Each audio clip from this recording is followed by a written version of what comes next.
దేవునికి స్తోత్రం. ఈరోజు అంశం ఏంటంటే నీ ప్రార్థన నీకు తోడు.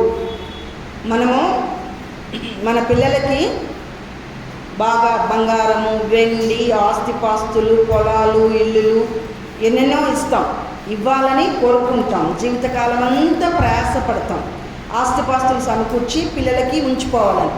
అందరిలో ఉంది, అన్ని కులాలలో, అన్ని మతాల్లో, అన్ని భాషలు మాట్లాడే వాళ్ళు ఈ మెంటాలిటీ ఉంటుంది. అయితే నిజం, ఎంత ఆస్తి ఇచ్చినా, కోట్ల ఆస్తి ఇచ్చినా కానీ కొంతమంది పిల్లలు ఒక క్షణంలో కరకబెట్టేసేసి వ్యసనాలతో పాడు చేసుకునే వాళ్ళు ఉంటారు. కానీ అసలైన ఆస్తి, నిజమైన ఆస్తి, మన పిల్లలకి ఇవ్వవలసిన ఆస్తి ఏంటి అంటే చెప్పండి. మన పిల్లలకి మనం విడిచిపెట్టాల్సిన ఆస్తి ఏంటి? ప్రార్థన. నీ కుటుంబం కొరకు, నీ పిల్లల కొరకు నువ్వు చేసే ప్రార్థన, నువ్వు ఇచ్చే ఆస్తి కొన్నాళ్ళు ఉండొచ్చు, మిగిల్చుకోవచ్చు, వాళ్ళు పోగొట్టుకోవచ్చు. కానీ నువ్వు చేసే ప్రార్థన వాళ్ళకి జీవితకాలం తోడుంటుంది. మన బిడ్డలకే కాదు, మన బిడ్డలకు తోడుంటుంది, తరతరాలకు తోడుంటుంది. మనం చేసే ప్రార్థన ఎంత గొప్పది, మన ప్రార్థనలో జరిగే గొప్ప కార్యాలు ఎంత గొప్పవో తెలుసుకోవాలి అని ఈరోజు మనము అంశము. కీర్తన 42:8 చదవండి. కీర్తన 42:8.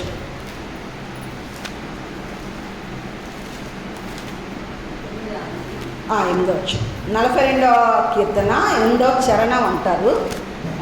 చదవండి.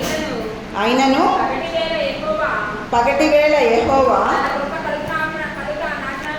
పగటివేళ, ఈ దినం మనం పగటివేళ ఇక్కడ కూర్చున్నామంటే దేవుడు తన కృపను బట్టే ఇక్కడ ఆజ్ఞాపించాడు కనుక వచ్చి కూర్చున్నాం. తర్వాత రాత్రివేళ ఆయనను కూర్చుని, రాత్రివేళ మనం పాటలు పాడుకోవాలంట మన బెడ్ మీద. ఆయనను కూర్చున్న కీర్తనయు, ఇక్కడ నుంచి జాగ్రత్తగా వినండి, నా జీవదాత అయిన దేవుని కూర్చిన ప్రార్థనయు నాకు, నా జీవదాత అయిన దేవుని కూర్చిన ప్రార్థన అంట మనకి తోడుగా ఉంటుంది. మనము ప్రార్థన ఎవరికి చేస్తాము? మన జీవదాత అయిన యెహోవాకు చేస్తాం. చేసే ఆ ప్రార్థన అంట మనకే కాదు, మన పిల్లలకే కాదు, మన తరతరాలకు, బిడ్డలకి, మన వాళ్ళకి తోడుగా ఉంటుందంట. అది ఆస్తిగా ఉంటుందంట. అది నిజమైన ఆస్తి. నిజంగా ఏ కుటుంబంలో అయితే ఒక తల్లి ప్రార్థన చేస్తుందో ఆ ప్రార్థన వాళ్ళకి తరతరాలకు ఆశీర్వాదంగా మారి ఆ కుటుంబాన్ని ఉన్నతమైన స్థితిలో ఉంచడాన్ని నేను చాలా చాలా మంది దగ్గర చూశాను. నీ పిల్లలు స్కూల్కి వెళ్ళారనుకోండి, స్కూల్కి వెళ్ళే ముందు ఒక చిన్న ప్రార్థన చేసి పంపిస్తే, స్కూల్లోకి మనం వెళ్ళి కూర్చోలేం కదా మన పిల్లలతో పాటు. ఇప్పుడు పాపని వైజాగ్ పంపిస్తున్నావు, వైజాగ్లో నువ్వు వెళ్ళి ఆ పిల్ల హాస్టల్ రూమ్లో ఉండలేవు, క్లాస్ రూమ్లో ఉండలేవు, ఆ పిల్ల ఏం చేస్తుందో నువ్వు చూడలేవు. కానీ ఇక్కడ నువ్వు చేసే ప్రార్థన, వెళ్ళేటప్పుడు నువ్వు ప్రార్థన చేసి పంపిస్తే, ఇక్కడ ప్రతిరోజు నువ్వు చేసే ఆ ప్రార్థన అంట నీ బిడ్డకి అక్కడ తోడుగా ఉంటుంది. మన భర్త అయినా సరే, భార్య అయినా సరే, వాళ్ళు భార్య ఉద్యోగం చేసినా, భర్త ఉద్యోగం చేసినా, క్వారీలో పనిచేసినా, పొలంలో పనిచేసినా, ఆఫీస్లో పనిచేసినా, ఎక్కడికి వెళ్ళినా కానీ మనం చేసే ప్రార్థన, ఆటో డ్రైవింగ్ చేసినా, ఏం చేసినా సరే, మనము ప్రార్థన చేసి వాళ్ళని బయటికి పంపితే ఆ ప్రార్థన తోడుగా ఉండి వాళ్ళని కాపాడుతుంది. ఎల్లప్పుడూ మనము మన భర్తతో ఉండలేము, భార్యతో ఉండలేము, బిడ్డలతో ఉండలేము. కానీ మన ప్రార్థన వాళ్ళతో ఎల్లప్పుడూ ఉంటుందని ఇక్కడ చెప్తుంది. ఏమనుంది? నా జీవదాత అయిన దేవుని కూర్చిన ప్రార్థన నాకు తోడుగా ఉంటుంది. నాకు తోడుగా ఉంటుంది, నా బిడ్డలకి తోడుగా, నా భర్తకి, నా భార్యకి ఇట్లా తోడుగా ఉంటుంది. అందువల్ల ఒక చిన్న ప్రార్థన చేసి అన్ని వేళలా తోడుగా ఉండే ఆ ప్రార్థన చేసి పంపటం అలవాటు చేసుకోవాలి. వారి గురించి నిత్యం ప్రార్థన చేయటం అలవాటు చేసుకోవాలి. ఉదయకాలం నిద్ర లేవగానే ఖచ్చితంగా ప్రార్థన చేసుకోవాలి. ప్రార్థన లేకుండా గడప దాటకూడదని ఒక నియమం పెట్టుకోవాలి. ఎందుకంటే గడప దాటికి బయటికి వెళ్ళిన తర్వాత ఏమేమి జరుగుతాయో మనకు తెలియదు. ఆ చిన్న ప్రార్థన, ఆ ప్రసన్నత, ఆ ప్రార్థనలోని ప్రసన్నత మనకి తోడుగా వచ్చి మన బిడ్డల్ని కాపాడుతుంది, మనల్ని కాపాడుతుంది. బయటికి వెళ్తే రకరకాల పరిస్థితులు, గందరగోళాలు, రణగొణ ధ్వనులు, ఆ రణగొణ ధ్వనుల్లో నుంచి కూడా మన ప్రార్థన దేవుని యొద్దకు చేరుతుంది. ఖచ్చితంగా ఆ ప్రార్థన ప్రసన్నత జీవప్రదాత అయిన దేవుడికి మనం చేసే జీవప్రదాత అంటే అర్థం ఏంటంటే జీవాన్ని అనుగ్రహించే దేవుడు. జీవాన్ని అనుగ్రహించే ఆ దేవుడికి నువ్వు ప్రార్థన చేస్తే బయటికి వెళ్తే జరిగే ఆ మరణం కానీ వాటన్నిటి నుంచి తప్పించబడుతుంది. బయటకు వెళ్ళి ఇప్పుడు నాకు నిన్న ఆటో డ్రైవర్ చెప్పాడు, అమ్మ ఈ సీడ్ యాక్సిస్ రోడ్లో యాక్సిడెంట్ లేని రోజు లేదమ్మా. మొన్న అక్కడ రాయపూర్ దగ్గర ఒక లేడీని లారీ గుర్తేస్తే తలంతా నుజ్జు అయిపోయింది, ముందు టైర్ కింద పడి. అంటే యాక్సిడెంట్ లేని రోజు లేదంట. మన భర్తలు కానీ బిడ్డలు కానీ తమ్ముళ్ళు అందరు కుటుంబ సభ్యులందరూ మనమే కానీ బయటికి వెళ్ళి వచ్చి క్షేమంగా ఇంటికి రావాలంటే ఆ జీవాన్ని అనుగ్రహించే జీవప్రదాత అయిన యెహోవాకు చేసే ప్రార్థన తోడుగా ఉంటే అది మరణం నుంచి మనల్ని తప్పిస్తుంది. మరణం నుంచి తప్పిస్తుంది. అంత మాత్రమే కాక రకరకాల సమస్యల్ని ఈ వాక్యంలో పైన చూస్తే ఎటువంటి పరిస్థితుల్లో ఈ కీర్తనకారుడు ఈ ప్రార్థన చేశాడంటే 7వ వచనం చదవండి. 7వ వచనం, నీ జల ప్రవాహ దారుల ధ్వని విని కరడు కరడును పిలుచుచున్నది. కరడు అంటే కింద అలా అని అర్థం, కింద ఫుట్నోట్లో అలా అని ఉంది. కరడు కరడును పిలుచుచున్నది, నీ అలలన్నీయు నీ తరంగములన్నీయు నా మీదుగా పొర్లు. అంటే ఈ అలలు కరడు అంటే ఇవన్నీ సమస్యలకి, కష్టాలకి, శ్రమలకి సాదృశ్యం, శోధనలకి సాదృశ్యం. ఈ శోధనలు సమస్యలు విపరీతంగా ఒకదాని వెంట వస్తున్నాయి. ఒకటి వచ్చేసింది అమ్మయ్య, మన జీవితంలో మనం కూడా అట్లాగే చూస్తాం కదా. ఒక సమస్య తీరింది దేవా అనుకోగానే ఇంకోటి వచ్చు. ఒకేసారి 2-3 సమస్యలు వస్తాయి. శ్రద్ధగా వినండి, చిన్నపిల్లలు ఆడుకోండి కానీ వాళ్ళు పట్టించుకోరు. ఒకేసారి 2-3 సమస్యలు వస్తాయి. ఒక సమస్య తీరింది దేవాన్ని కానీ ఇంకొక సమస్య వస్తాయి. ఇట్లా సమస్య వెంట సమస్య వస్తూ ఉన్నప్పుడు, అలల్లాంటి సమస్యలు వస్తున్నప్పుడు ప్రార్థనే మనకి తోడుగా ఉంటుంది. ప్రార్థనే ఆ సమస్యలకి పరిష్కారంగా ఉంటుంది. మనం చేసిన ప్రార్థన ఆ జలముల్లాంటి అలా ఇట్లా వస్తుంది, ఆగుద్దా వెంట వస్తూనే ఉంటాయి. ఆ అలలన్నిటి నుంచి అలలనే సమస్యలు శోధనలన్నింటినీ తప్పించడానికి పరిష్కారం చూపించేదిగా మన ప్రార్థన ఉంటుంది. ప్రార్థన చాలా మంచిది, చాలా ఎంత దూరం వస్తుందంటే మనం చేసిన ప్రార్థన మరణం నుంచి తప్పిస్తుంది, సమస్యల్ని పరిష్కరించడానికి ఉపయోగపడుతుంది. ఎందుకంటే ఉదాహరణ ఏంటంటే సమూయేలు 1వ సమూయేలు 23వ అధ్యాయం 14వ వచనం. దావీదు సమూయేలు 1వ సమూయేలు 23వ అధ్యాయం 14వ వచనంలో సౌలు దావీదుని చంపాలని వెంటాడుతూ ఉంటాడు కదా. సౌలు దావీదుని 21 సార్లు చంపాలని ప్రయత్నించాడంట. 23:14. అయితే దావీదు అరణ్యంలోని కొండ స్థలంలో ఎందును జీపు అనే అరణ్యంలో ఒక పర్వతమందును నివాసం చేయుచుండు. సౌలు అనుదినము అతనిని వెతికినను దేవుడు సౌలు చేతికి అతన్ని అప్పగించి. ఇది మనకి ఎందుకు దావీదుని చంపాలని సౌలు 21 సార్లు ప్రయత్నించాడంట, తరుముతూనే ఉన్నాడంట. దావీదు సౌలు నుంచి పారిపోయి తప్పించుకొని కొండల్లో గుట్టల్లో ఆ అరణ్యంలో ఉంటున్నాడు. అయితే అతనిని ఏం తప్పించారు? ఎవరు తప్పించారు? దేవుడు తప్పించాడు, సౌలు చేతిలో పడకుండా. ఎలా తప్పించబడ్డాడంటే దావీదు గురించి సమూయేలు చేసిన ప్రార్థన, సమూయేలు అభిషేకించి దావీదు గురించి చేసిన ప్రార్థన దావీదుకు తోడుగా ఉంది. ప్రార్థన తోడుగా ఉంటుందని ఇప్పుడు 42వ కీర్తనలో చెప్పబడినట్లుగా సమూయేలు దావీదు గురించి చేసిన ప్రార్థన దావీదుకు తోడుగా ఉండి అతన్ని 21 సార్లు ఆయన చేతిలో పడకుండా, సౌలు చేతిలో పడకుండా కాపాడింది. సౌలు బెన్యామీయ వంశస్థుడు. ఒకసారి అయితే బల్లెం విసిరేస్తాడు దావీదు మీదకి. బెన్యామీన వంశస్థులు బల్లెం విసరటంలో నైపుణ్యం కలిగిన వాడు. సౌలు రాజు కాబట్టి రాజుగా ఇంకా యుద్ధ విద్యలు నేర్చుకుంటాడు. అతను విసిరితే తప్పిపోవటం అనేది జరగదు. అయినా కానీ దావీదుకి తగలకుండా కాపాడబడిందంటే సమూయేలు దావీదు కోసం చేసిన ప్రార్థన కాపాడింది.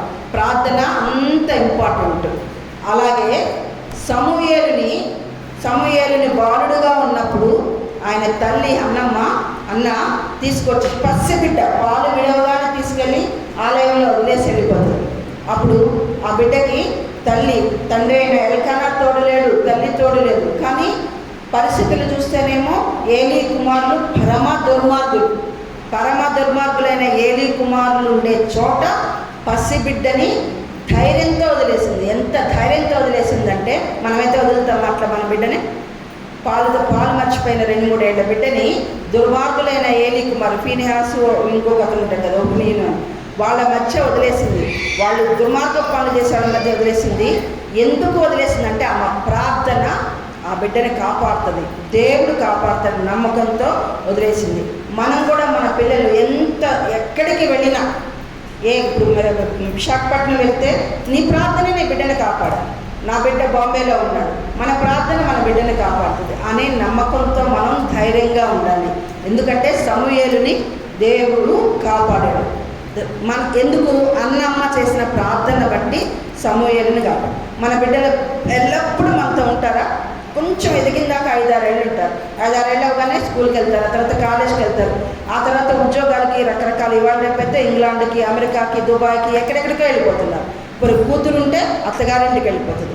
వాళ్ళు ఎంత దూరంలో ఉన్నా సరే మన ప్రార్థన వాళ్ళకి తోడుగా అక్కడ ఉంటుంది. కాబట్టి తల్లులుగా మనము నిత్యము మన పిల్లల కోసము ప్రార్థన చేయాలి. అంత దూరం వెళ్తుందా? ఇంగ్లాండ్ వెళ్తుందా నా ప్రార్థన? లేదా ఏదో ఊర్లో ఇచ్చామనుకోండి నీ కూతుర్ని, ఇంకో ఊర్లో ఎక్కడ హైదరాబాద్లో ఉద్యోగం చేస్తున్నాడు నీ కొడుకు, విశాఖపట్నంలో చదువుతాము పిల్ల వెళ్తుంది, అక్కడికి వెళ్తుందా అంటే వెళ్తుంది. ఎందుకు వెళ్తుంది? ఇక్కడ నువ్వు ప్రార్థన చేస్తే, భూలోకంలో ఉండి నువ్వు ప్రార్థన చేస్తే నీ ప్రార్థన పరలోకంకి వెళ్తుంది కదా. అలాగే నీ బిడ్డలు ఎక్కడున్నప్పటికీ నువ్వు ఇక్కడి నుంచి ప్రార్థన చేస్తే ఆ ప్రార్థన పరలోకం చేరి, పరలోకం నుంచి దేవుని సహాయము నీ బిడ్డ దగ్గరికి తోడుగా వెళ్తుంది, కాపాడబడుతుంది, మరణం నుంచి కాపాడబడుతుంది. ఏలీ ఇలాంటి దుర్మార్గుల నుంచి సమూయేలుని కాపాడినట్టుగా కాపాడబడుతుంది. ఏలీ కుమారులు చేసే ఆ పాపపు పనులు అంటకుండా సమూయేలు పరిశుద్ధంగా పెరిగాడు. ఈ లోకం చాలా పాపంతో నిండింది. భయంకరమైన ఎంత వ్యసనాలు ఉన్నాయంటే, సెల్ ఫోన్ ముట్టుకున్నా, లేకపోతే టీవీ ముట్టుకున్నా, నెట్, లేకపోతే ఈ లోకంలోనే మన ఊరిలోనే ఎన్ని రకాల పాపాలు, ఎన్ని రకాలు తిరుగుబాటుతనం కానీ, వ్యభిచారాలు కానీ, రకరకాల తాగుబోతులు, ఎన్ని రకాల పాపాలు ఉన్నాయంటే, ఈ భయంకరమైన ప్రస్తుత కాలపు ఈ దుష్టలోకంలో నుంచి మన బిడ్డలు తప్పించబడి పరిశుద్ధంగా బాగా తాగుబోతాడు అనుకోండి మన బిడ్డలు, ఎంత బాధ! వాళ్ళు తాగి చిన్న వయసులోనే చనిపోతారు.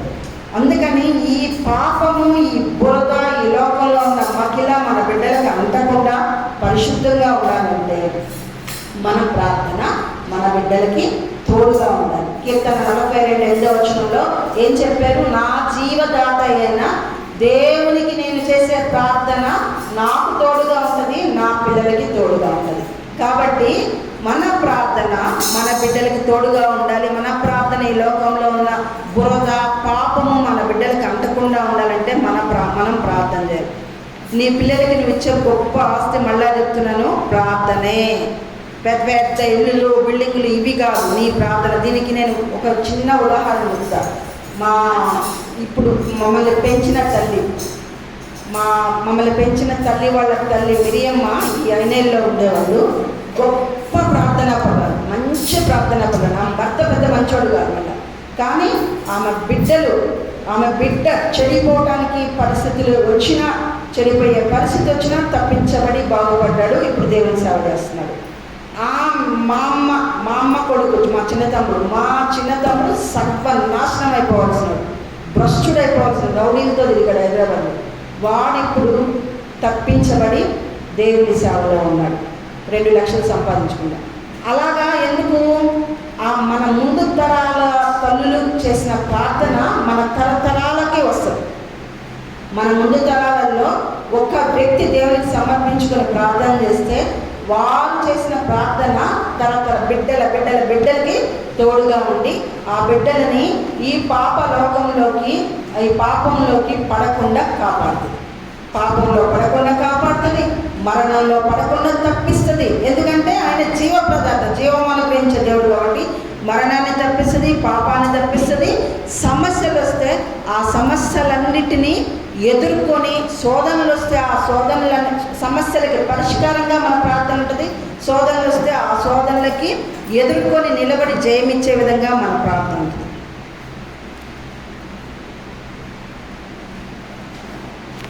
ఇంకోటి, సమూయేలుని తీసుకెళ్ళి అక్కడ శిలోహు మందిరంలో వదిలేసింది కదా అన్నమ్మ. వదిలేస్తే ఏలీ కుమారులేమో పరమ దుర్మార్గులు. ఎంత దుర్మార్గులు అంటే ఆ మందిరానికి వచ్చి ఆడవాళ్ళని పాడు చేస్తూ ప్రతి ఒక్కరిని తొక్కేసి ఎవరిని ఎదగనీయకుండా చూస్తారు. అతనేమో బాలుడైన సమూయేలు మందిరంలో ఏలీ చేతి కింద ఎదుగుతూ ఉంటే రేపొద్దున ఈ చిన్న పిల్లాడు మాకు యాజకుడు అవుతాడేమో, ఈ పిల్లాడిని చంపేద్దాం, లేకపోతే ఈ పిల్లాడిని ఎదగనీయకుండా చేద్దాం, ఈ పిల్లాడిని తొక్కేద్దాం అని చెప్పేసి దుర్మార్గులు కాబట్టి అటువంటి మనస్తత్వం వాళ్ళకి ఖచ్చితంగా ఉంటుంది. కానీ వాళ్ళు ఏమీ చేయలేకపోయారు అతన్ని. ఎందుకు? సమూయేలు తల్లి ప్రార్థన అంత గొప్పది. ఆమెకి గర్భఫలం ఇచ్చినప్పుడు మొదటి సమూయేలు 2వ అధ్యాయం ఆమె చేసిన ప్రార్థన జరిగితే అద్భుతం అనిపిస్తుంది. ఆమె చేసిన ఆ గొప్ప ప్రార్థన సమూయేలుకి తోడుగా ఉండి సమూయేలు ఎంత వర్ధిల్లాడంటే దాను మొదలుకొని బెయేర్షెబా వరకు అటువంటి గొప్ప ప్రవక్త లేడు, దీర్ఘదర్శి లేడు. దేవుని యాజకుడుగా 4 రకాలుగా, ప్రవక్తగా 4 రకాలుగా చేశాడు. అతని వంటి గొప్పవాడు లేకుండా వర్ధిల్లాడు. నీ ప్రార్థన మరణాన్ని తప్పిస్తుంది, సమస్యలకి పరిష్కారం ఇస్తుంది. నీ బిడ్డల సమస్యలకి శోధనలో పడకుండా కాపాడుతుంది. లోకంలో ఉన్న పాపము, బురద, మురికి అంటకుండా కాపాడుతుంది. అంత మాత్రమే కాక నీ బిడ్డల్ని వర్ధిల్లేటట్టుగా, అంతకంతకు వర్ధిల్లేటట్లుగా నీ ప్రార్థన చేస్తుంది. తర్వాత మన ప్రార్థన దేవుడు మనం చేసే ప్రార్థన, కింగులు అంటే రాజులు ఎంతమంది అయినా ఉండొచ్చు, కానీ కింగ్ మేకర్, రాజుల్ని తయారు చేసేవాడు మన దేవుడు కాబట్టి మన బిడ్డల్ని రాజుల్లాగా ఉన్నతమైన పొజిషన్లో ఉంచాలంటే దేవుడి పాదాలు పట్టుకోవాలి. నీ బిడ్డలకి తెలియక్కర్లా, ఏమక్కర్లా. నేనే ఉదాహరణ. నా పెద్ద కొడుకు అస్సలు చదువే వచ్చేది కదా. చిన్నప్పుడు ఆ వయసులో 5 ఏళ్ల వయసులో రాయమంటే ఏబీసీలు రాయమంటే రాసేవాడు కాదు. ఇట్లా కళ్ళు మూసుకొని ఆడుకుంటూ, పెన్ను పట్టుకొని ఆడుకుంటూ ఉండేది. ఆ బిడ్డ గురించి నేను బైబిల్లో ఉన్న వచనాలన్నీ పెట్టి, ఆశ్చర్యకరమైన ఆలోచన శక్తి, అధిక బుద్ధిని ఆయన ప్రభువా నువ్వు నేర్పించు. యెషయా గ్రంథం 28 ఆఖరి వచనాల్లో ఉంటుంది. జనులు యెహోవా వద్ద నేర్చుకుందురు, సైన్యములకు అధిపతి యెహోవా చేత బోధనందుదురు. ఇలా దేవా నువ్వు బోధించు, నా బిడ్డకి నువ్వు నేర్పించు, నువ్వు బిడ్డ జ్ఞానమియ్యు, నీ ఎందుకు భయభక్తులు. ఇలా ప్రార్థన చేస్తే ఈ రోజున వాడు నెలకి 2 లక్షలు సంపాదించుకుని మంచి ఉద్యోగం చేస్తున్నాడు. చిన్నప్పుడు ఏబీసీడీలు వచ్చేది, వాడే ఒప్పుకుంటాడు. నాకు చిన్నప్పుడు ఏబీసీడీలు వచ్చే కాదు, మా అమ్మ ప్రార్థన వల్ల. తల్లి ప్రార్థనలో అంతగా గొప్ప గొప్ప ఆశీర్వాదాలు ఉన్నాయి. దేవుడు చేస్తాడు. దేవుడు మహాన్యాయాధిపతి, నీతిమంతుడు. ఆయన చేసేది ఆయన చేస్తాడు. అక్కడ ఆశీర్వాదాన్ని ఉంచుతాడు. కానీ చేయి చాపి ఆశీర్వాదాన్ని పొందుకోవాల్సింది నీ బాధ్యతే. ప్రార్థించే ఆశీర్వాదాన్ని పొందుకోవాలి. నీ బిడ్డల మీద ఆశీర్వాదాలు కలగాలి. పల్లెటూళ్ళల్లో బిడ్డలు ఎక్కువ చెడిపోవటం నేను అబ్జర్వ్ చేసిన. ఎందుకు అంటే బాగా తిడతారు తల్లులు, పిల్లల్ని బాగా తిడతారు, శాపవచనాలు పలుకుతారు. నీ నోటి మాట జీవమరణం, నీ నాలుగు నుంచి వచ్చే మాట జీవమరణం అన్నారు. నువ్వు జీవం పలికితే వాళ్ళ మీద జీవం వస్తుంది, మరణం పలికితే మరణం వస్తుంది, శాపం పలికితే శాపం వస్తుంది. అందుకే ఎక్కువ శాపగ్రస్తులైపోతూ ఉంటారు. నువ్వు వాక్యాన్ని చర్చిలో చదువుకుంటే రోజు వాక్యం మీరు చదువుకోండి. ఆ వాక్యాన్ని విని ఆ వాక్యంలో ఉన్న ఆశీర్వాదాలు, బ్లెస్సింగ్స్ అన్ని బిడ్డల మీద పలకండి. ఒకవేళ చదువు రాకపోతే చర్చికి వచ్చి పాస్టర్ చెప్పిన వాక్యం ఒక్కటి విన్నా పట్టుకోండి. అది మీ బిడ్డల మీద ఆశీర్వాదంగా పలకండి. బిడ్డల్ని ఎప్పుడు ఆశీర్వదించాలి. బిడ్డల్ని చిన్న వయసు నుంచి ఆశీర్వదించాలి. ప్రతి మేలు, బైబిల్లో చెప్పబడిన ప్రతి మేలు, ప్రతి ఆశీర్వాదం మన బిడ్డల మీద పలికి ప్రార్థన చేయాలి. అప్పుడు అది వాక్యాన్ని బట్టి ప్రార్థన చేస్తే అది ఫలిస్తుంది. ఆ తర్వాత యేసయ్య యోహాను సువార్త 17వ అధ్యాయంలో తన శిష్యుల గురించి ప్రార్థన చేశాడు. తన శిష్యుల గురించి ఏమని ప్రార్థన చేశాడు ఒకసారి తీద్దాం చూడండి. యోహాను సువార్త నేను మీ యందును మీరు నా తండ్రి అయిన దేవుడికి ఇంకా ఆయనకి నేను ఇంకా సిలువెక్కేస్తాను, సిలువెక్కిన తర్వాత ఈ శిష్యులంతా ఒంటరి వాళ్ళు అయిపోతారు, అటు ఇటు చెదరిపోతారని దేవుడికి తెలుసు కాబట్టి ఆయన యేసుక్రీస్తు ఆ రోజున తన శిష్యులందరి కోసం ప్రార్థన చేశాడు. తన శిష్యులందరి కోసం మాత్రమే కాదు, ఆ శిష్యులు చెబితే వినే వాక్యం విని నమ్మే విశ్వాసుల కోసం, అంటే మన కోసం కూడా 2026 సంవత్సరాల క్రితం యేసుక్రీస్తు మన కోసం కూడా ప్రార్థన చేశారు. 21, 22 నుంచి చదవండి, 22 వరకు. తండ్రి నా యందు నీవును నీ యందు నేనును, 17వ అధ్యాయము 21 నుంచి. తండ్రి నా యందు నీవును నీ యందు నేనును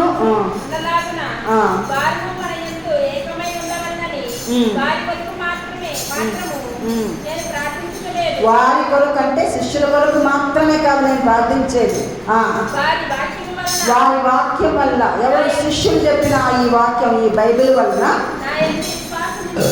యేసుక్రీస్తు యందు విశ్వాసం ఉంచిన వారందరూ, అంటే ఎవరు మనం విశ్వాసులు. ఇప్పుడు లోకంలో ఉన్న సకల విశ్వాసులు కూడా యేసుక్రీస్తు బోధించాడు శిష్యులకి, శిష్యులు వాక్యాన్ని రాసిచ్చారు పరిశుద్ధాత్మ ప్రేరేపణతో.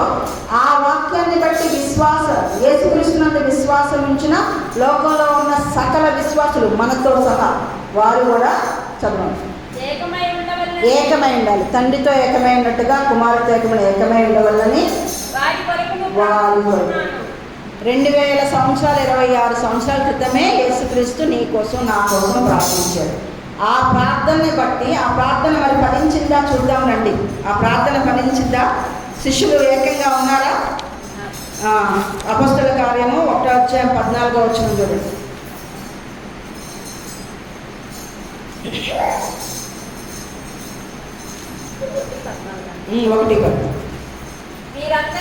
మీరందరూ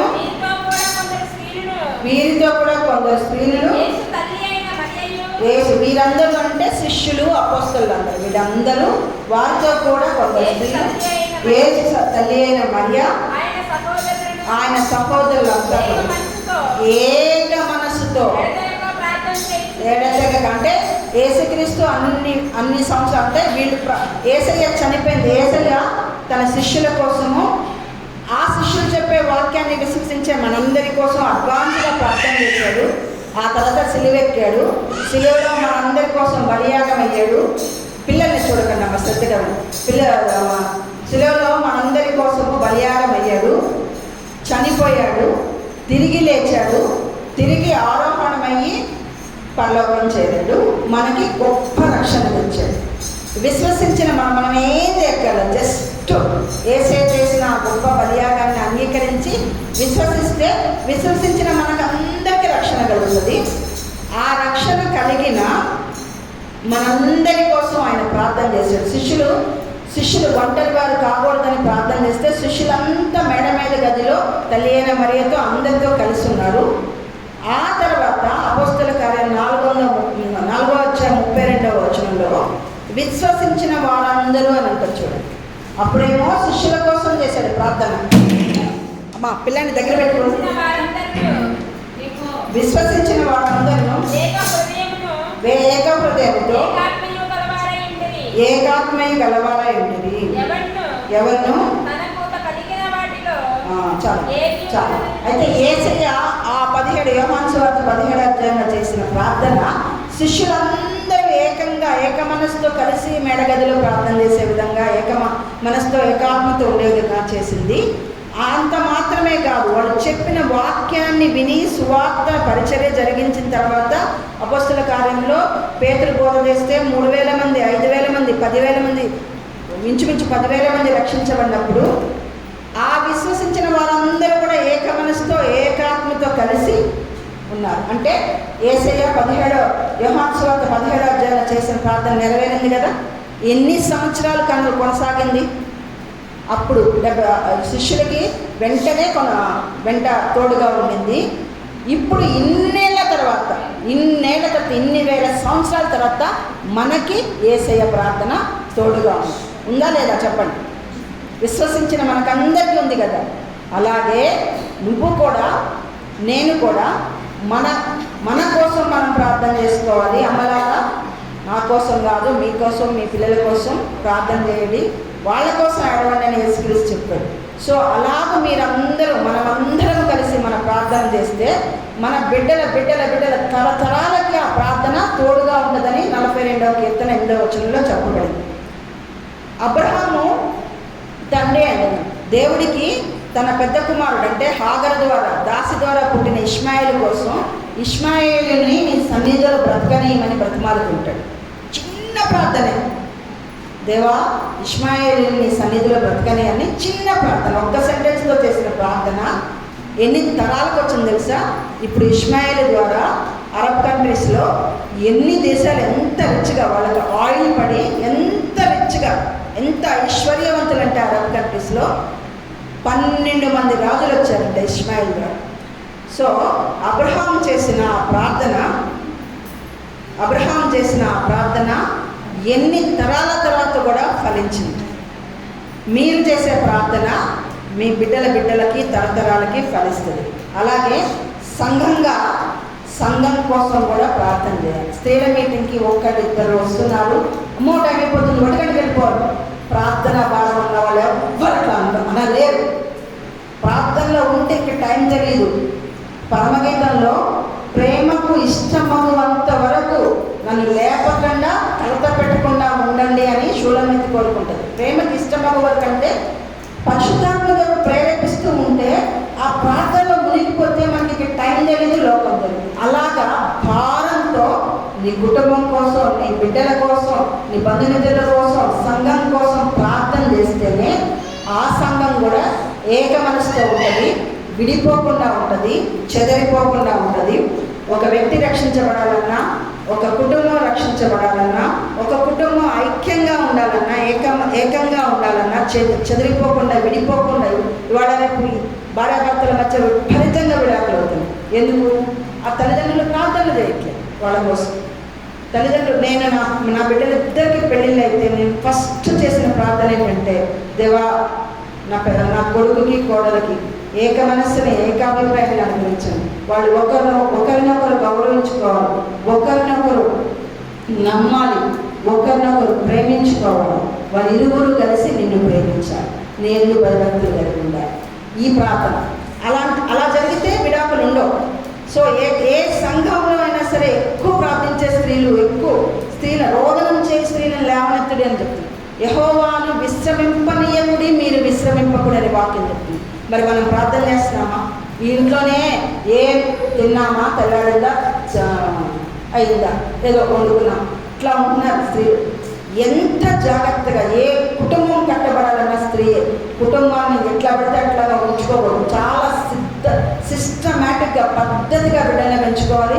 పద్ధతిగా, ఒకవేళ భర్త తాగుపోతైనా, తిరిగిపోతైనా, వ్యసనపరుడైనా భార్య గనక ఏ చెడు లక్షణాలు లేకుండా యెహోవాను ఆశ్రయించి, దేవుణ్ణి ఆశ్రయించి భయభక్తులు కలిగి ఉంటే ఆ కుటుంబంలో బిడ్డలు ఉన్నతమైన స్థితికి వెళ్తారు. నేను ఎన్నో కుటుంబాన్ని చూసి చెప్తున్నాను. సో ప్రార్థన కలిగి ఉండండి. వాక్యం చెప్తున్నప్పుడు శ్రద్ధగా వినండి. ఆ వాక్యాన్ని రిసీవ్ అంటే తీసుకోండి. మీకోసమే, నా కోసమే చెప్తున్నారు ఈ వాక్యం అని తీసుకోండి.